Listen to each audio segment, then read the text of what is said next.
ஃப்ரைடேவை காலையில் ஒரு ஸ்பெஷலான டீயோட ஸ்டார்ட் பண்ணியாச்சு. ஸ்டார்ட் பண்ண உடனே இன்றைக்கி காலையில் டிஃபன் என்னென்னா ரவை உப்புமா அப்புறம் தேங்காய் சட்னி.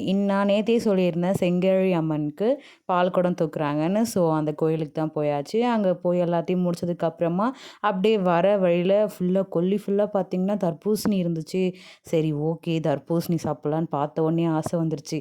அப்புறம் எங்கள் மாமாக்கிட்ட 2 மாமாங்கள்ட்டையும் சொன்னேன்னா, ஸோ என் ஹஸ்பண்டும் மாமாவும் சேர்ந்து தர்பூசணி பறித்து அழகாக எடுத்துகிட்டு வந்தாங்க. அதெல்லாம் சாப்பிட்டு என்ஜாய் பண்ணிவிட்டு பிரசாதம் கொடுத்தாங்க கோயிலில். அதையும் சாப்பிட்டுட்டு இருந்தோம்.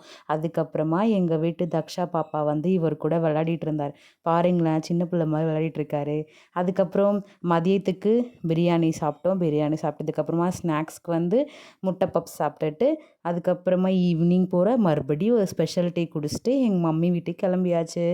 நைட் ட்ராவல் பண்ணும்போதே ஜாலியாக இருக்கும். அதுவும் அம்மா வீட்டுக்கு வரோன்னா இன்னும் எக்ஸ்ட்ரா ஜாலியாக இருக்கும். எங்கள் டே இப்படி தான் போச்சு. நெக்ஸ்ட் வீடியோவில் பார்க்கலாம்.